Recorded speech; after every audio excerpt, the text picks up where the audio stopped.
Petrol ડીઝલના ભાવ વધારાથી દેશના વાહન ચાલકોને મોટો આર્થિક ઝટકો।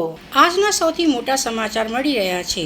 વડોદરા સહિત સમગ્ર દેશમાંથી મોંઘવારીનો વધુ એક મોટો ફટકો સામાન્ય જનતાને પડ્યો છે।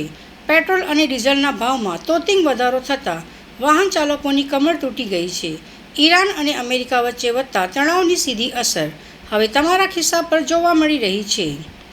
વડોદરામાં આજે પેટ્રોલનો ભાવ પ્રતિ લીટર ₹97.51 પર પહોંચી ગયો છે, જ્યારે ડીઝલના ભાવમાં સીધો ઉછાળો આવતા તે ₹93ના આંકડાને સ્પર્શી ગયો છે। દેશભરના વાહન ચાલકો માટે આ એક મોટો આર્થિક ઝટકો સાબિત થઈ રહ્યો છે। આ ભાવ વધારા પાછળ ઈરાન અને અમેરિકા વચ્ચે ચાલી રહેલો ભૌગોલિક રાજકીય તણાવ જવાબદાર છે। વૈશ્વિક ક્રૂડ ઓઇલ બજારમાં ભારે ગરમાવો જોવા મળી રહ્યો છે, જેના કારણે સપ્લાય ચેન ખોરવાઈ છે।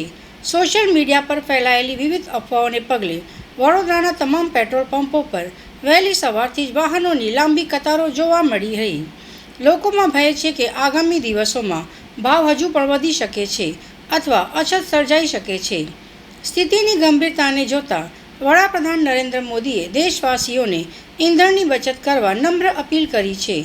તેમણે જે ક્ષેત્રોમાં શક્ય હોય ત્યાં વર્ક ફ્રોમ હોમ અપનાવવા પર ભાર મૂક્યો છે, જેથી ઈંધણના વપરાશમાં ઘટાડો કરી શકાય। તો હાલ તો સ્થિતિ એ છે કે પેટ્રોલ પંપો પર પોલીસ બંદોબસ્ત ફાળવવાની ફરજ પડી રહી છે। વહીવટી તંત્ર લોકોને અફવાઓથી દૂર રહેવા અને શાંતિ જાળવવા વિનંતી કરી રહ્યું છે।